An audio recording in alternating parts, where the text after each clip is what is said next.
The most news in the morning. CNN's American Morning. Weekday, 6 a.m. Eastern. It's safe to say that you were Tea Party before Tea Party was cool, Congressman Paul, and we're noticing a lot of Tea Party candidates all over the country today.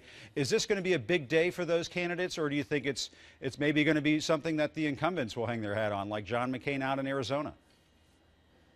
Well, I think it'll be a mixed bag, and I think even though, say, half of the Tea Party candidates wins a pretty big deal. But no, they're not going to win all their support, everybody they support. So I think it'll be pretty mixed. And let me ask you about one of the races up in Alaska. Sarah Palin has weighed in, throwing her weight behind the challenger in that race, Joe Miller, running against Senator Murkowski. And I'm just wondering, what do you make of Sarah Palin, Newt Gingrich, Mike Huckabee, some of these big-name Republicans sort of weighing in individual races across the country? Do you think that's a good idea? Oh, I think pretty good. I do it, but I'm very, very selective. I just have trouble finding the candidates I really get enthusiastic about. I want candidates that have a real constitutional take on foreign policy and civil liberties, the drug war, and also on economic matters. But no, I think for them to weigh in, but I want the people to sort all these positions out so that they know exactly what is being supported, what positions are being supported. You don't think it's meddling for somebody like Sarah Palin to go in to a contest like the one up in Alaska and throw her weight behind the challenger there, or perhaps in another state like Georgia, where she did get criticized somewhat for doing that down in Georgia? No, I wouldn't call it meddling. I think our presidents have done this for many, many decades, if not ever since the beginning of time, beginning of our country. So no, I think it's pretty traditional to do it. Maybe some people do overdo it and exaggerate and do it just to build up chips and get people to support them later on. But no, I wouldn't use the word meddling, but sometimes I guess they get overly involved more than they should. Well, let me ask you about one of the issues that's come up during a lot of these contests all over the country, and that's the proposed Islamic Center and Mosque near Ground Zero. You came out very much in favor of that project, mainly along libertarian lines, saying that property rights and freedom of religion rights are a big part of this. And on your blog, you wrote that opposition to the mosque is all about hate and Islamophobia. What did you mean about that? I think the people who are organizing that is one thing, but now that every candidate gets asked that question, I don't think you can put them all in that same category. But the organizers, the woman that put this out on her webpage and the people that picked up on it and preached this, yes, I think that they want to continue the hatred toward Islam rather than al-Qaeda in order to justify their foreign policy of intervention and nation building and occupation. Because if you don't have an enemy that you despise, it's hard to get that support. But, I think it's turned into another issue as well. Even your station has reported on this Iman, and he seems like a pretty reasonable person. So if he's a reasonable person that worked for Bush as well as Obama, and he's making inroads because he's trying to bring Christians, Jews, and Muslims together.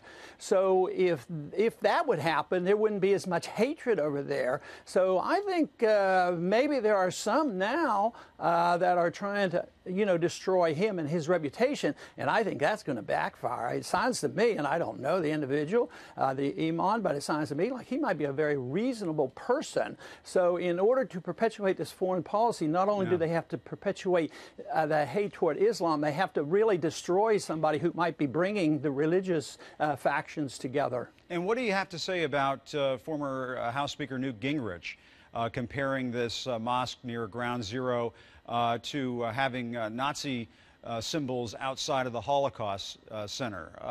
What did you think of that? Was that an appropriate comment, do you think? Well, I think he's overstepped his bounds, and that I think he'll suffer the consequences for it because it was over the top.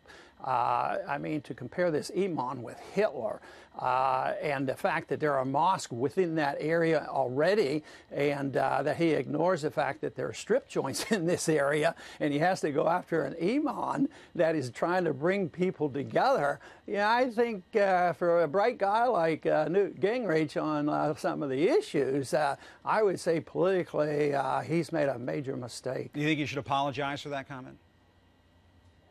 I don't believe in these apology games. I mean, he's going to have to apologize to himself. He's going to be sorry, but being sorry about what he did and recognize it will be a much bigger deal than if the media comes and badgers him into making a public apology. But maybe he'll come around to that, but it should be spontaneous and earnest, but not as a reaction to badgering by the media. When are you going to apologize? Right. I've never quite thought that was good. What about your son, Rand Paul, who's running for that Senate seat down in Kentucky? He's taken a slightly different position than you and has essentially come out against the project. Is that causing any friction in the Paul family?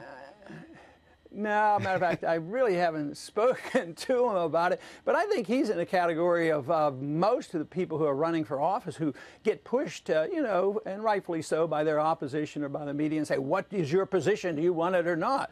And, I mean, he's taken a different position. But that isn't my concern as much as those people who started on the website and picked it up, and the politicians who's trying to gain a lot of points. And they are the activists in promoting this mainly because they believe in intervention foreign policy, and they want to make sure that Islam is blamed rather than al-Qaeda.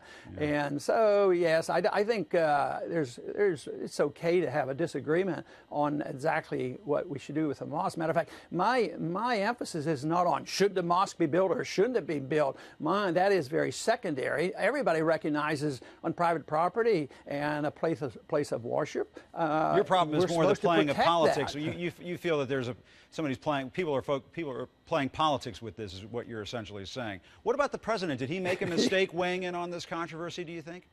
Did he inflame this controversy by weighing in on it? You know, some people are saying that, especially on the conservative side, but actually I didn't think his statement was all that bad. I thought it was conciliatory and trying to bring people together. I mean, he and Bush both hired the imam to go over and promote bringing the religious factors together.